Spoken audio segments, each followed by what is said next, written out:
गांव के किनारे पर एक बड़ा जंगल था जहां एक आदमी हमजा रहता था। गांव का सबसे अच्छा शिकारी माना जाता था।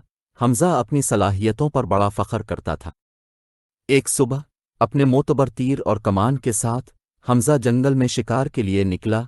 उम्मीद करता था कि वो बड़ा शिकार पकड़कर वापस आएगा। जंगल के घने झाड़ियों में आराम से चल रहा था कि अचानक उसने करीबी आवाज सुनी। वो छुपता हुआ नीचे झुक गया, अपना तीर खींचते हुए। उसने देखा एक हिरन है, लेकिन ये वो कामिल शिकार नहीं था जो उसने सोचा था। ये हिरन लंगड़ा रहा था, वाज़े तौर पर जख्मी था और चलने में मुश्किल महसूस कर रहा था। हमजा ने हिरन को कुछ देर तक देखा। इसका शिकारी का जज्बा एक अचानक आई हमदर्दी की लहर से टकरा गया। हिरन की दर्द भरी आंखें इसकी तरफ देख रही थीं, और इस लम्हे में हमजा ने एक ऐसा ताल्लुक महसूस किया जो उसने अपनी शिकार से पहले कभी नहीं महसूस किया था। धीरे से अपना तीर नीचे करते हुए हमजा हिरन के करीब गया।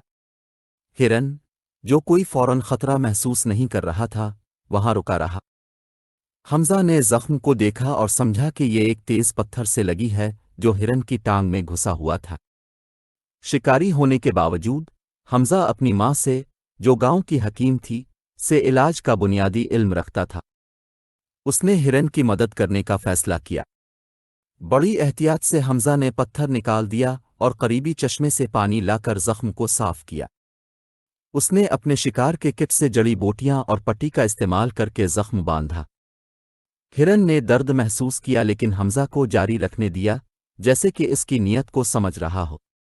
हमजा हिरन के साथ बैठा रहा जब तक वो आराम कर रहा था। घंटों बीत गए और हमजा ने जंगल की खूबसूरती देखी जो उसने पहले कभी नहीं समझी थी। परिंदों की मेलोडी आवाज, पत्तों की सरसराहट और रंग बरंगे फूल सब मिलकर एक हम आहंगी और अमन का मंजर पेश कर रहे थे। दोपहर तक हिरन ज्यादा बेहतर महसूस करने लगा।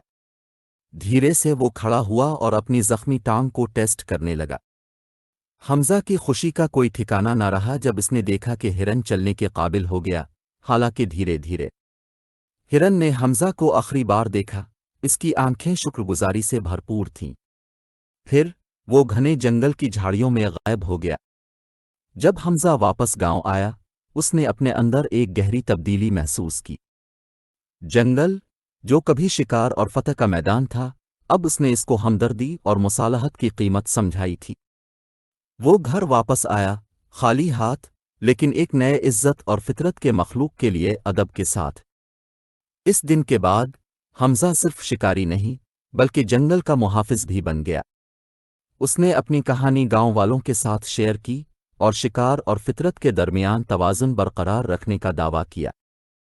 इसकी कहानी ने बहुतों को मुतासिर किया और उनका रवैया वॉलिड्रंस के लिए तब्दील कर दिया जो उनके गांव को घेरे हुए थी।